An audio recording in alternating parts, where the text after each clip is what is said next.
हाँ पंकज भैया, अरे आपने मुझे कैसा एपीके फाइल भेजा है भैया। इसे डाउनलोड करते ही मेरा मोबाइल मेरे कंट्रोल से एकदम बाहर हो गया है। समझ ही नहीं आ रहा है कि अब मैं क्या करूँ। भैया स्क्रीन अपने आप चल रही है, ऐप्स सारे अपने आप खुल रहे हैं। कुछ बताइए भैया क्या करें। भैया जल्दी से कुछ कीजिए भैया, लगता है मेरा मोबाइल किसी ने अपने कब्जे में ले लिया है। बचाइए भैया, जल्दी आप कुछ कीजिए भैया।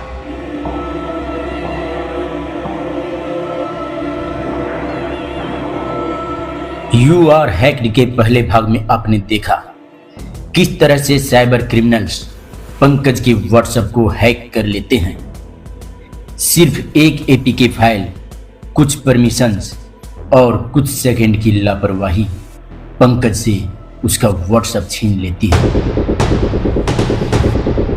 उसके नाम से उसके अपने लोगों से पैसे मांगे गए।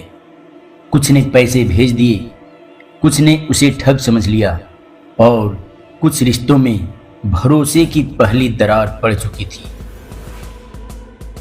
लेकिन अगर आपको लगता है यही उसकी सबसे बड़ी हार थी, तो आप बहुत बड़ी भूल कर रहे हैं।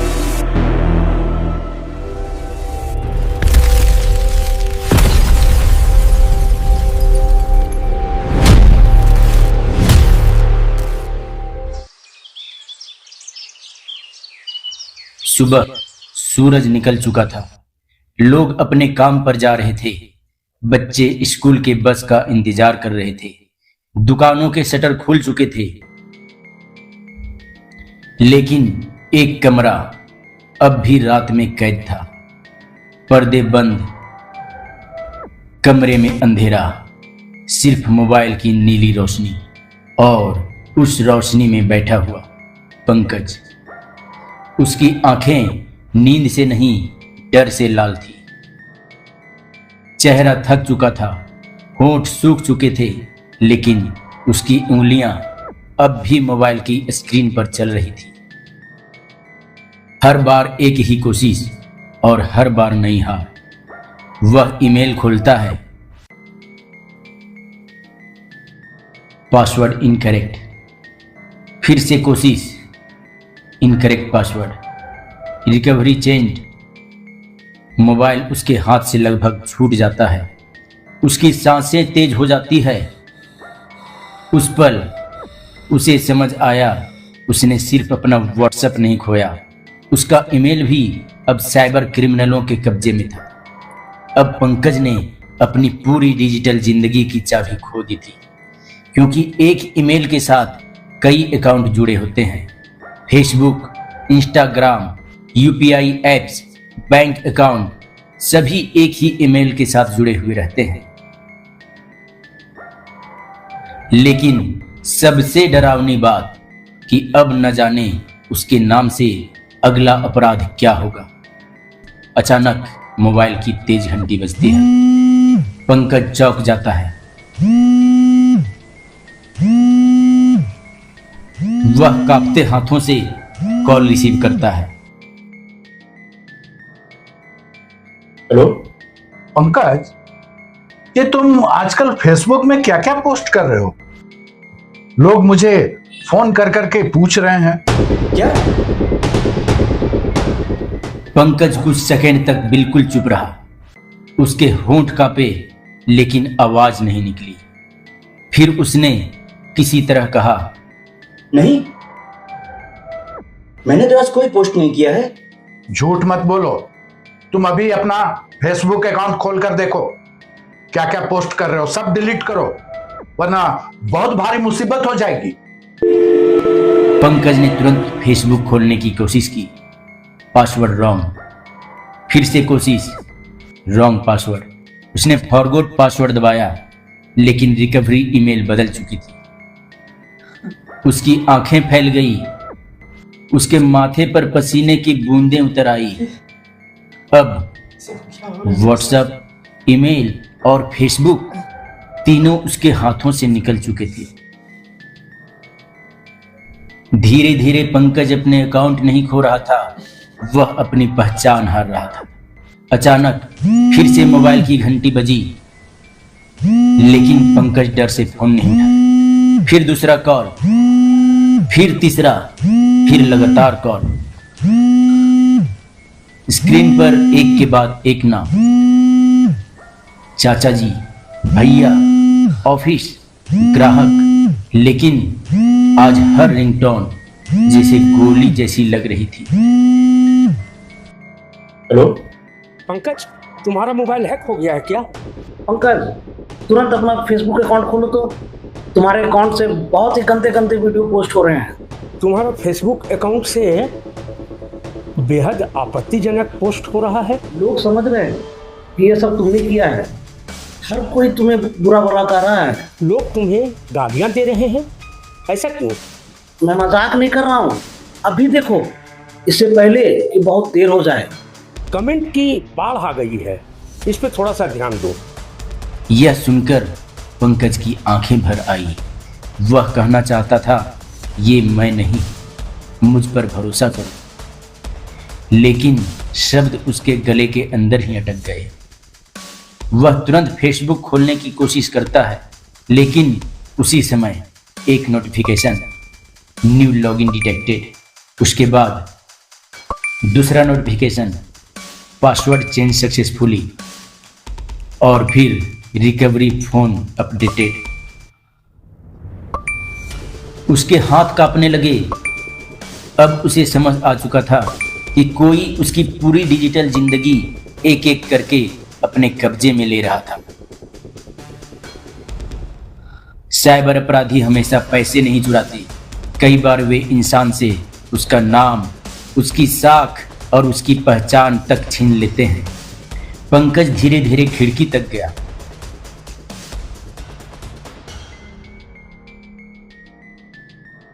बाहर जिंदगी बिल्कुल सामान्य थी। बच्चे खेल रहे थे, लोग हंस रहे थे, दुकानों में भीड़ थी। लेकिन उसकी दुनिया अब भी एक मोबाइल स्क्रीन के अंदर कैद थी।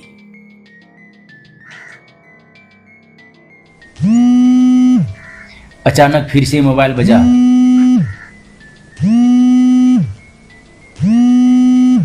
इस बार कॉल किसी एक नए नंबर से थी।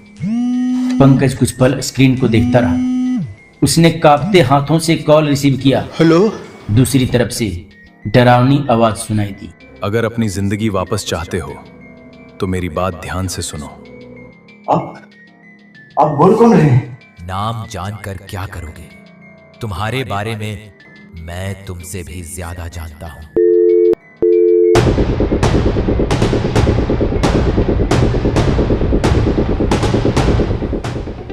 फोन रखने के कुछ सेकंड बाद मोबाइल पर एक के बाद एक नोटिफिकेशन आने लगे। New device login, security alert, password change, recovery notification updated. Pankaj के चेहरे का रंग उड़ गया। वह घबरा कर गैलरी खोलता है। माँ की तस्वीर, पिता की तस्वीर, परिवार की तस्वीर, सब कुछ वहीं था। लेकिन अब हर तस्वीर उसे एक याद नहीं, एक खतरा लग रही थी। उसे पहली बार महसूस हुआ कि मोबाइल में सिर्फ फोटो नहीं थी, उसकी पूरी जिंदगी कैद थी। और अगर ये सब गलत हाथों तक पहुंच जाए तो सबसे पहले इंसान की पहचान मरती है।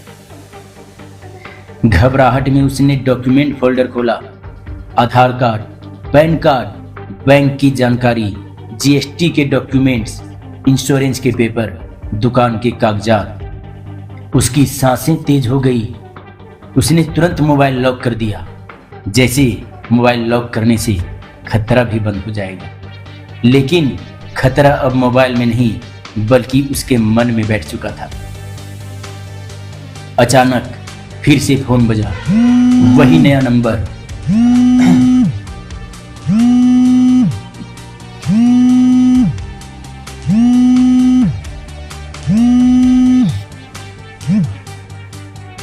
हेलो। पंकज, बहुत कोशिश कर ली ना अकाउंट वापस पाने की। अब मेरी बात ध्यान से सुनो। तुम सोच रहे हो कि मैं तुम्हारा सिर्फ व्हाट्सएप चला रहा हूं।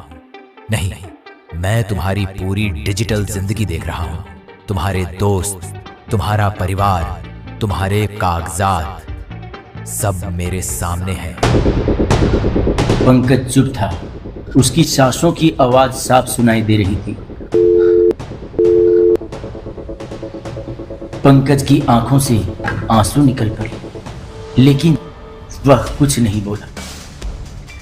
उस पल उसे पहली बार समझ आया कि साइबर हमला मोबाइल पर नहीं होता, सीधा इंसान के दिमाग पर होता है, जहां डर हर सेकेंड और बड़ा होता जाता है। अचानक फिर से एक एसएमएस नोटिफिकेशन। स्क्रीन पर लिखा था बैंक अकाउंट नंबर रिसीव। उसके तुरंत बाद फोन फिर से बजा।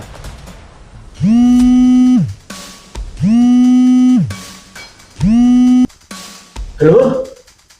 अगर सब कुछ पहले जैसा चाहते हो तो मैं मैसेज में एक अकाउंट नंबर भेजा हूं, उसमें 1,00,000 रुपए जमा कर दो, वरना तुम्हारा नाम, तुम्हारी पहचान और तुम्हारा भरोसा सब खत्म हो जाएगा। अरे लेकिन उतने पैसे नहीं है मेरे पास। पैसे की चिंता मत करो, इज्जत बचानी है या नहीं, यह तुम तय करो। कमरे में फिर से वही सन्नाटा, लेकिन इस बार सन्नाटा पहले से भी ज्यादा डरावना था। उसकी नजर मोबाइल पर थी, लेकिन दिमाग में एक ही सवाल घूम रहा था। अगर पैसे दे भी दिए तो क्या सब कुछ वापस मिल जाएगा? साइबर अपराधी सिर्फ आपका पैसा नहीं छीनते, वे आपसे आपका भरोसा, आपकी पहचान और आपकी मानसिक शांति भी छीन लेते हैं। अचानक मोबाइल की स्क्रीन चमकी। एक नया message, time is running out. उसके नीचे एक काउंटडाउन। पंकज की आंखें उस काउंटडाउन पर टिक गई। कमरे में सिर्फ हार्ट बीट की आवाज और घड़ी की टिक टिक सुनाई दे रही थी। अब पंकज के सामने सिर्फ दो ही रास्ते थे, डर के आगे झुक जाना या सच का सामना करना। लेकिन उसने क्या चुना? क्या पंकज 1,00,000 रुपये दे देगा? क्या उसकी पहचान वापस मिलेगी? क्या वह साइबर अपराधियों के जाल से निकल पाएगा? आगे की कहानी जानने के लिए इंतजार करें यू आर हैक्ड के तीसरे पार्ट का, क्योंकि असली खेल तो अभी शुरू हुआ है।